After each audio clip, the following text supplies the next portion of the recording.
I still remember the day I stood up to my tormentor, Ryder, in the crowded hallway of my high school. It's a moment that's etched in my memory forever, a turning point that taught me the value of self-respect and the importance of fighting for what's right. As I walked out of my algebra class, Ryder appeared out of nowhere, blocking my path with his imposing figure. He was a bully who had been making my life hell for months, constantly pushing me around, stealing my lunch money, and calling me names. The teachers knew about it. My parents had complained to the school administration, but nothing seemed to change. That day, Ryder demanded that I hand over $5, claiming that I owed him from the previous day. I tried to reason with him, explaining that I didn't have any money, but he just wouldn't listen. He shoved me hard against the lockers, his eyes blazing with a menacing intensity. My back slammed into the metal with a loud bang, and I felt a surge of fear mixed with anger. That's when something inside me snapped. I realized that I had had enough of being pushed around, enough of being treated like a doormat. As Ryder pulled back his fist, ready to strike, I remembered the heavy algebra textbook clutched in my right hand. It was a 3-pound book with a metal-reinforced binding, and I knew it could be a powerful weapon. Without hesitation, I swung the book with all my might, aiming for Ryder's outstretched arm. The sound of the impact was sickening, like a branch breaking, and Ryder's scream echoed down the hallway, a high-pitched, panicked wail.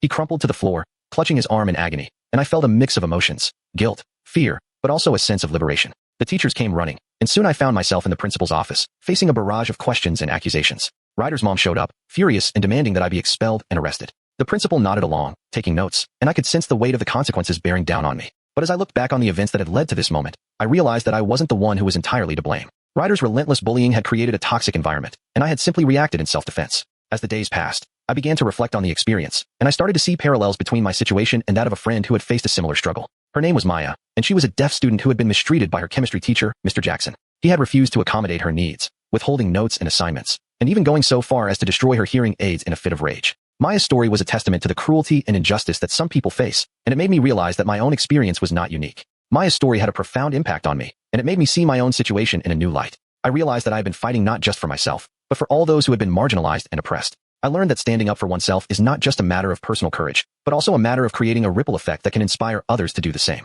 As I looked back on my confrontation with Ryder, I knew that I had made a difference, not just for myself, but for all those who had been silenced by fear and intimidation. The experience taught me a valuable lesson, that true strength lies not in physical power, but in the courage to stand up for what's right, even in the face of adversity. It taught me that I don't have to be a victim, that I have the power to create change, and that my voice matters. As I walked out of the principal's office, I knew that I had grown as a person, and that I would never let anyone push me around again. I had discovered a newfound sense of self-respect, and I was determined to use it to make a positive impact on the world around me. In the end, Ryder's mom dropped the charges, and I avoided expulsion. But more importantly, I had learned a valuable lesson about the importance of standing up for oneself and fighting for what's right. I had discovered that true strength lies not in physical power, but in the courage to be oneself, to speak out against injustice, and to create a better world for all. As I look back on that day, I am reminded of the power of resilience and the importance of never giving up, even in the face of adversity.